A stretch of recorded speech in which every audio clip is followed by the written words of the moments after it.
You are born together, and together you shall be forevermore. You shall be together when the white wings of death scatter your days. Yet let there be separateness in your togetherness, and let the winds of the heavens dance between you. Love one another, but do not make a bond of love. Rather, let it be as a moving sea between the shores of your soul. Fill each other's cup, but do not drink from the one cup. Give one another of your bread, but do not eat from the same loaf.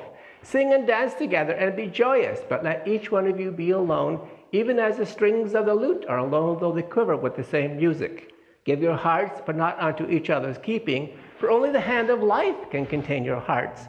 And stand together, yet not too near together, for the pillars of the temple stand apart, and the oak tree and the cypress tree do not grow in each other's shadow. Love one another, but do not make a bond of love.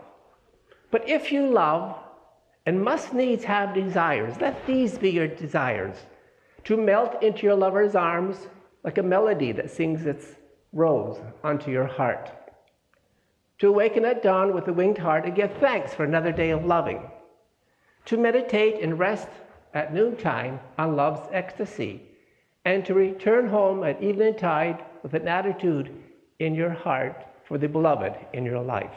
But love one another, but do not make a bond of love.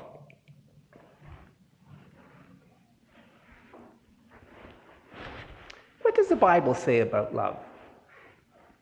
If I speak with the tongues of men and of angels, but have not love, I am become a sounding brass or a clanging cymbal.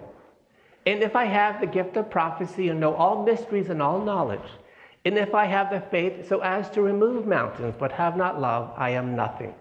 And if I bestow all my goods to feed the poor, and if I give my body to be burned, but have not love, it profiteth me nothing. Love suffereth long and is kind. Love envieth not. Love vaunteth not itself, is not puffed up, does not behave itself unseemingly, seeketh not its own, is not provoked, thinketh no evil intentions. Rejoiceth not in iniquity, but rejoiceth in the truth. Beareth all things, believeth all things, hopeth all things, endureth all things. But where there be prophecies, they can fail. Where there be tongues, they shall cease. Where there be knowledge, it will pass away. For we know in part, and we prophesy in part. But when that which is perfect has come, that which is imperfect will be done away. When I was a child, I spoke like a child, I felt like a child, I reasoned like a child. But now I am awake in my spirit, I put away my childish ways. For I used to see in a mirror darkly, but now I see face to face. I used to know in part, but now I know fully, even as also I am fully known. Now abideth faith, hope, love, these three, and the greatest of these is love. The greatest of these is love. When we are developing the gifts of the Spirit, you could say that we become in love with God. We become in love with God. And that's why the mystics slip into a state of ecstasy sometimes. Actually, some of them actually levitate. They're so blissed out. There is no greater love than to be in love with the God that lives, moves, and has his being in you.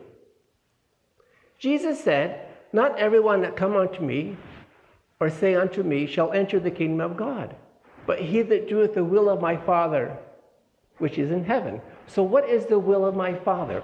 How do these mystics get into this ecstasy of love? "Whoever therefore shall live, move, and have his being in divine mind," which is how God thinks through natural law, "shall experience great things in the kingdom of heaven." Jesus said that whoever obeys these commandments and teach other men so, they shall experience great things in the kingdom of heaven. It's all based on natural law.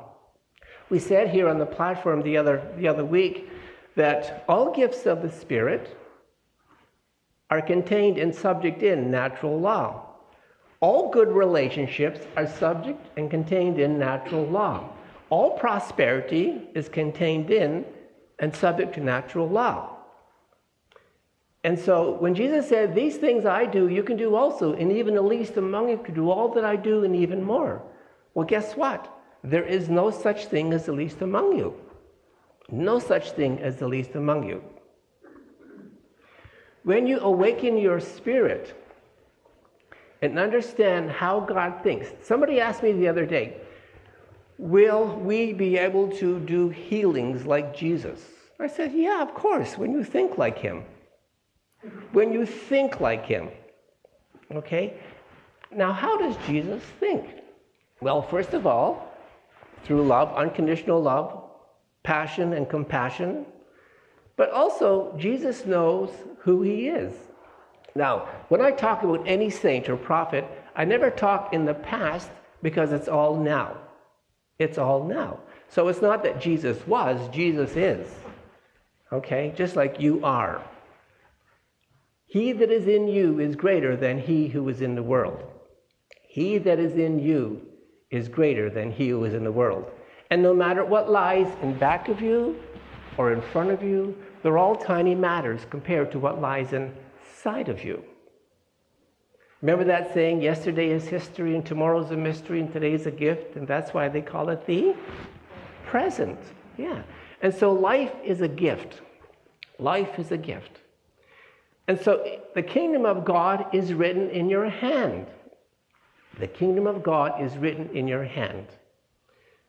To see a world in a grain of sand or heaven in a wildflower, to hold eternity in the palm of your hand or a destiny in an hour.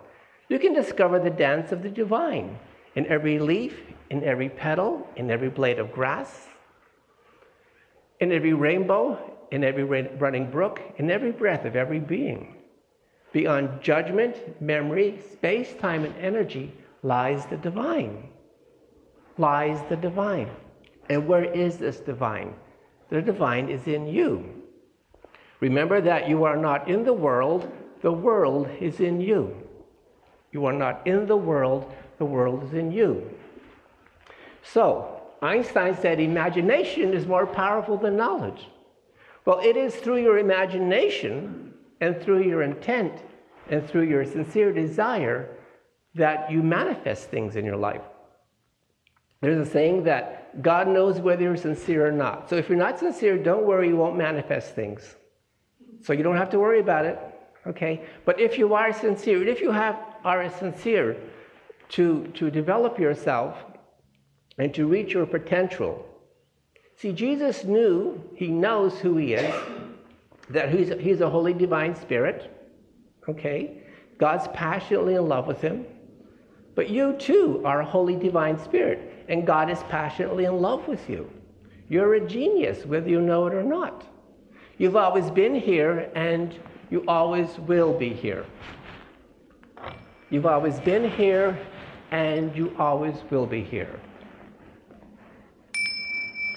Go placidly amid the noise and haste, and remember what peace there may be in silence. As far as possible, without surrender, be on good terms with all persons.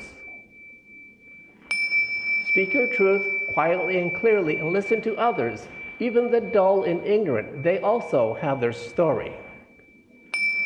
Avoid loud and aggressive persons. They are vexatious to the spirit. If you compare yourself with others, you may become vain or bitter, for always there will be in the world greater and lesser persons than yourself. But remember this, he that is in you is greater than he who is in the world. Enjoy your achievements as well as your plans. Keep interested in your own career, however humble, for it is a real possession in the changing fortunes of time. Exercise caution in your business affairs, for the world is full of trickery, but do not let that blind you to what virtue there is. Many persons strive for high ideals. Everywhere life is full of heroism. Be yourself. Be yourself. Be all that you could possibly be. Do you not know that you are a child of the universe? No less than the trees and the stars, you have a right to be here. And whether or not it is clear to you, no doubt the universe is unfolding the way that it should. Therefore, be at peace with God, whoever you conceive him or her or that infinite intelligence to be.